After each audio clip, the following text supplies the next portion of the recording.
با تازه‌ترین اخبار تاجیکستان و جهان شما را از استودیوی مرکزی رادیو آزادی آشنا می‌کنیم. شعله گلخوجه هستم. سلام. قبل از تفصیلات خبر و گزارش‌ها توجه کنید به موضوع امروز 4 ایون. در حالی که مهاجران توجیک در روسیه به تجلیل ایدی فیتر شروع کردند، در تاجیکستان امروز عرفه است و ساکنان به جشن آمادگی می‌گیرند. می‌توانیم که برای کودکان خرسند شدن، می‌توانیم که یگان لباسی تازه نو باور کنیم. کارشناسان میگویند به احتمال زیاد مهاجرانی که در شعبه‌های پلیس ناپدید می‌گردند از سوی خدماتی امنیت روسیه بازداشت شدند. وزارت امور داخله تبهکاران را می‌جوید و یا کی و به چه خاطر دیوارهای آهنین قبرها را در آرامگاه سری آسیا می‌کند. همون وایه قپیدیم، همون دوزور ما خود ما قپیدیم. در تاجیکستان تجلیل ایدی رمضان 5 ایون شروع می شود. در این باره شورای علمای مرکز اسلامی تاجیکستان آخر هفته گذشته قرار قبول کرد. در گذشته در این روز کودکان به خانه همسایه ها و نزدیکان رفته تحفه می گرفتند، ولی 2 سال پیش مقامات ایدگردک را محدود کردند. اما به هر حال والدین در عرفه ایدی رمضان برای خوشحال نمودن فرزندان به سوی بازارها می شتابند. زرانگیز نوروشا و برای یوسفی در این باره گزارش می دهند. فرارسی ایدی فیتر در برابر دیگر مال و محصولات نیاز اولیه بازار سر و لباس کودکان را در تاجیکستان طور معمول گرم کرده است. والدان میگویند این سنت قدیمی مسلمانان تاجیکستان است که مخصوصا در عیدهای مذهبی برای کودکان سر و لباس عیدانه تهیه میکنند. این خرسندی‌ها روی در سخونم که چی نکنیم، میتوانیم که برای کودکان خرسند شدن، میتوانیم که یگان لباس تازه نو باور کنیم بگیریم مقصد. کودکان هم عادت کردند که در عیدهای مذهبی سر و لباس نو باور کنند. حتی این عادت آنقدر به ذهنشان عمیق نشسته است که چند روز قبل از عید والدان را یادرس و حتی مجبور میکنند که سر و لباس عیدانه را فراموش نکنند. روزی لباس نو نمیپوشیم، ایدگردک میریم. چی خرید دوچه؟ چی لباسی خرید؟ ماده چند برو خرید، جینز خرید، لباس خرید، نو خرید. در میان مردم تاجیک عقیده هست که اگر در عیدهای مسلمانی امکان خرید لباس نو برای کودکان را نداشته باشد، باید یک ریسمان آب نارسیده را به انگشت کودک پیچانید و یا سوزنک نو را در لباسش چسبانید. این را نشانه سر و لباس نو می‌دانند. این لباس نو هم نباشد و همین بسیار کهنه هم باشد، پاکیزه باشد، برای عید بهترین است. محض به همین خاطر قبل از عیدها در بازارهای سر و لباس والدان همراه با کودکان زیاد مشاهده می شوند و حتما چیزی برایشان می خرند. برای تاجران سر و لباس کودکانه عیدهای مذهبی فرصت مناسب برای گرمشوی تجارتشان است. لباس ما بسیار میکنیم که چقدر کودکان در لباس بسیار میگیرن. برای ما چقدر در عید لباس ما زیادتر میبیاریم در بارمانه. چیز دیگری که کودکان از والدان در عیدهای مذهبی تقاضا میکنند خلطچه ها برای جمع آوری تحفه های عیدانه است. تاجران هم به همین منظور طلبات قبل از عیدها خلطچه های مخصوص عیدانه منقش فرمایش میدهند. برای عید زیاده از 200 دانه آوردگی میمونه. طلباتش بسیار کودکان بیشتر همین رو استفاده میبرن. زیاده از 200 دانه بود، خیلی حضورش هم یک 20 دانهش مونه، 10 دانه گش مونه. سالهای اخیر در تاجیکستان سری موضوع ایدگردک کردن کودکان در روزهای عیدهای مذهبی بحث‌ها زیادند.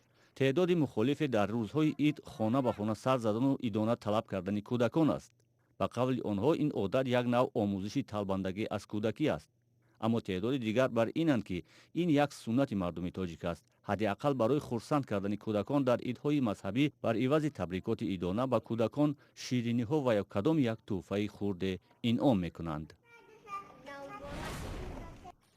ضمناً صبح امروز ده هزار مسلمانان از جمله مهاجران توجیک در مساجد شهرهای مختلف روسیه نماز عید رمضان را خواندند. طوری از نوارهای فرستاده اخباری ازودی ویدیو دیده می شود. صبح بر وقت هزارها نفر عازم مسجدها شدند، ولی بنابر زیاد بودن شماره نمازگزاران بیشتری ها نماز خود را در کوچه های اطراف مسجدها خواندند. در پی نماز همان گونه که از نوار بازار صدوات مسکو می بینیم دسترخوان عیدانه هم فراموش نشد. ماه شریف رمضان امسال از 6 می آغاز گردیده در اکثر کشورهای عالم تا 3 ایون ادامه یافت. عید فیتر یکی از 2 عید بزرگ مسلمانان است که همه ساله در روز اول ماه شوال پس از پایان ماه رمضان برگزار می شود. дар идомаи мавзӯи муҳоҷирон, пайвандони усмон ва саъдулло зариповҳо 2 сол боз дар Русия онҳоро ҷустуҷӯ доранд. ин 2 нафарро кормандони полис боздошт карданд ва ба ҳамин бенишон шуданд. Карим Ҷониёров, якумии ҳуқуқи муҳоҷирони тоҷик дар Русия, мегӯяд, 1 соли ахир шикоятҳое дастрас шуданд ки пас аз даъват ба шуъбаи полис муҳоҷирон ғайб мезананд. ӯ мегӯяд, пайвандонашон моҳҳо онҳоро ҷустуҷӯ мекунанд, вале бенатиҷа. ҳамкорамон Мумин Аҳмадӣ қабл аз оғози барнома бо Карим Ҷониёров суҳбат дошт ва нахост аз ӯ пурсид ки бедаракшавии муҳоҷирон асосан дар кадом минтақаҳои Русия ба қайд гирифта шудааст.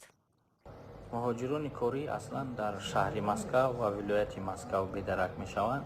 умуман дар Русия бисёриҳо бедарак мешаванд ва қисми зиёди онҳо аз тарафи мақомотҳои махсус боздошт мешаванд ва дар натиҷа хештабур хеле дер дарак меёбанд ва вақте ки фавран ҳам дарак ёбанд, ба онҳо намемонанд ки бо онҳо вохӯранд ва баъди чанде мақомот мегӯяд ки онҳоро сар доданд ва онҳо умуман маълумоте надоранд ки онҳо дар куҷо мебошанд.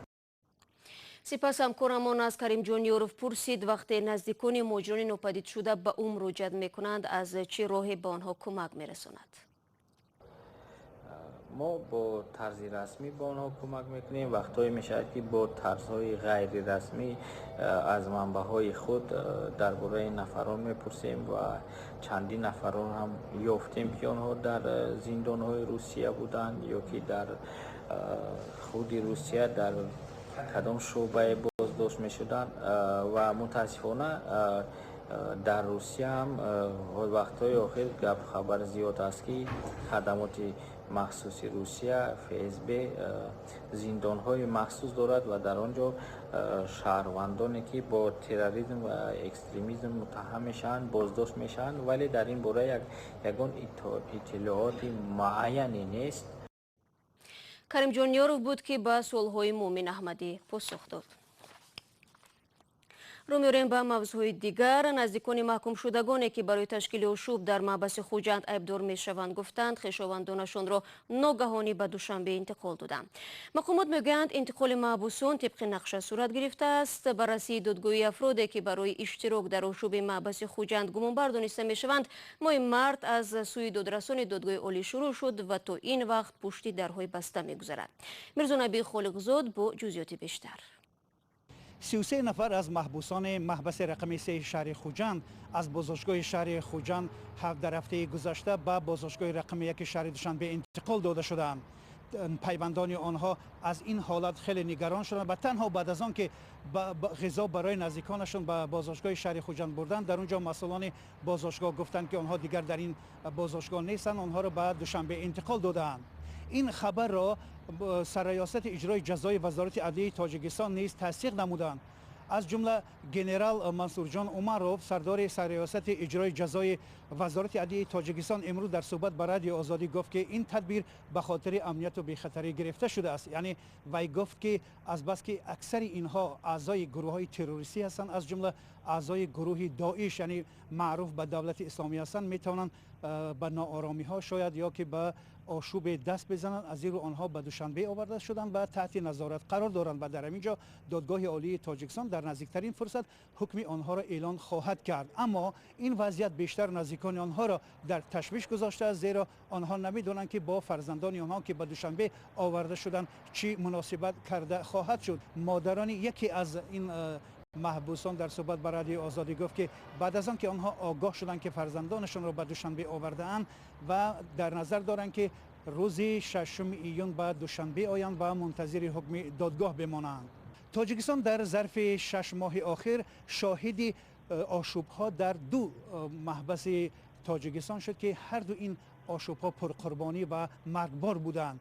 баъд аз 6 моҳи ҳодисаи зиндони рақами 3 шаҳри Хуҷанд, инак дар маҳбаси Ваҳдат маъруф ба Кирпич низ рӯзи 19 май ҳамин гуна ошӯб бархост ки ҷони 32 нафарро бо шумули кормандони зиндон гирифт. дар ҳоли ҳозир додстонии кулли Тоҷикистон бо таъсиси як гурӯҳи корӣ ин ҳодисаро санҷида истодааст ва то ҳоли ҳозир дар нисбати 25 нафар аз маҳбусони Ваҳдат парвандаи ҷиноӣ боз кардааст ва ҳамчунон санҷиши худро идома дода истодааст. боронгарӣ ва обхезии чанд рӯзи ахир ба садҳо хона дар деҳаи гулистони ноҳияи Восеъ зарар расон. Сокинон мегӯянд ин офати табиӣ дар як они воҳид тамоми зиндагиашонро ба ҳам зад ва акнун намедонанд шабро дар куҷо рӯз кунанд. Деҳоти гулистон яке аз калонтарин деҳоти ноҳияи Восеъ ба ҳисоб меравад ва Маҳмудҷон Раҳматзода бо вазъи сокинонаш ошно шуд. гузориши Рустами Ҷонӣ тақдим мекунад. дар деҳоти гулистон обхезӣ шуд ва даҳо манзил зери обуллой монданд. Динавегада омад як бора ҳама сафидо чапашид хуна дармон ба треза пардем хунаи авлодом гирехтем дига ин авфол надидестин хеле яхе. дар замони навор бардоштани моҳ ки қариб як рӯзи баъди ҳодиса буд, кормандони нерӯҳои имдодии давлат мушоҳида намешуданд. ҳар кас бо нерӯи худ оқибатҳои селро бартараф мекард. одамои калонаи одамои чи хоҳиш мекунем ки ҳамин лавои шура фундамид брезан баланд кунан охи ҳар сол моро овамитари мекунан мо мекунем ало хона мия ов мешува мия хона монда дромаде мо ягон пӯшоги навор курта надоран гулак сагмон ҳама чапа говама дар таи оғилмон ало хомон чапашид дига на пӯшок дорем на қолин ба доди мо бирасан охи ягон калони ҳалол боша агар. гулистон аз деҳоти сераҳолии ноҳияи Восеъ аст. ба гуфти сокинон ҳар баҳор дар рӯзҳои боронӣ ба ин ҳол гирифтор мешаванд. азбаски савоҳили руди наздикии деҳ мустаҳкам нашудаанд, сел ба манзили мардум мерезад. ҳама ягон дига намонда чиқо кунем дига ина ҳамара бери барам хона холи касали ма будам дар хонаи ҳамтоя мондам омадам ина фарзандони ин зани 80 сола дар ин ҳодиса чорвояшонро аз даст доданд ва хонаҳояшон вайрон шуданд. ӯ мегӯяд ин бори чандум аст ки зери сел мемонанд. онҳо намедонанд чӣ кунанд.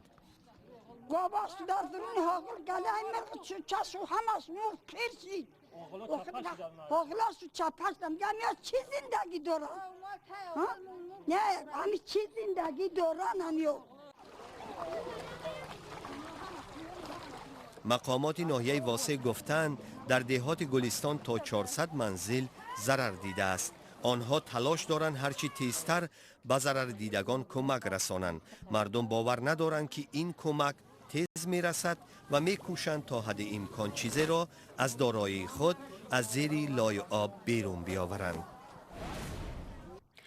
оромгоҳи сари осиё дар маркази душанбе шоҳиди табаҳкорӣ шудааст. дар ин қабристон ки даҳо гектар масоҳат дорад, аз ҷумла афроди шинохтаи Тоҷикистон низ дафн шуданд. ҳарчанд раёсати оромгоҳҳои пойтахт аз чанд соли пеш дар қабристонҳо назорати шабонарӯзиро ба роҳ мондааст, аммо нафарони табаҳкор нотарсона панҷараҳои атрофи қабрҳоро мекунанд. чуночарои ин мавзӯъ дар гузориши Сарвинози Рӯҳулло. деворҳои оҳанини қабри забоншиноси маъруф Абдураҳмон Бухоризодаро дар оромгоҳи сари осиёи шаҳри Душанбе канданд. вазорати умури дохила вайронкорҳоро меҷӯяд ва аз рӯи ин амал парвандаи ҷиноӣ боз кардааст. ҳамрӯз ин кор вай шудагӣ нест. ина чанд ягон муддати 4 моҳ 3 моҳ 5 моҳ пеш ина мисол дуздагӣ ин вандал не ин ҳисоби дуздӣ ҳисоб карда омаданда бай. сари осиё бузургтарин оромгоҳи шаҳри Душанбе аст. инҷо маитҳо новобаста аз эътиқоду мазҳаб паҳлӯи ҳам дафн шуданд. Баҳодур Сафаров директори нави оромгоҳи мазкур аст. ӯ мегӯяд дуздии панҷараҳои болои қабр дар ин ҷо ҳодисаи нодир аст ва баъди ин ҳодиса посбонии мавзеъро сахттар карданд. инҷа ҳама коргори қабристоне ки дар ин ҷо мисол кор мекунанд мо ҳамаша боромада ҳамаша дигоҳ карда шабҳо буромада байни қабристон ба одамҳои буроварда гурӯҳ вай карда нигоҳ назорат мекунем ки ҳамин чизо такрор нашаванд. он чи дуздонро ба қабристон меорад ҳамин металлҳои болои гур аст ки дар бозор мефурӯшанд ва даромад мегиранд. одаме ки оҳана қабул мекуна ҳавай намепурса ки мисоли гап ҳамун бачае ки ту мисоли гап ҳамин алюмина айҷо гирифтӣ овардӣ мо як сол ҳамин ҷода ҳамун ваёя қапидем ҳамун дузора мо худ мо қапидем ба орган супоридам ҳам одамоя на да дин рост мегӯя на да кори давлат. ин матлаби охири барнома имрӯз буд. гузоришҳои аз ин бештарро метавонед дар канали мо дар YouTube бо номи Озодӣ видео тамошо кунед. ахбори рӯз дар вебсайти радиои Озодӣ зери нишони www.ozodi.org дастрас анд ва илова шабакаҳои иҷтимоӣ низ саҳифада аст, дар он ҷо ки метавонед дар он ҷо матолиби хонданиро пайдо кунед. фардо субҳи барвақт навиди бомдодӣ тақдиматон мешавад. то мулоқоти баъди, худо нигаҳдор ва иди саиди фитр муборак бошад.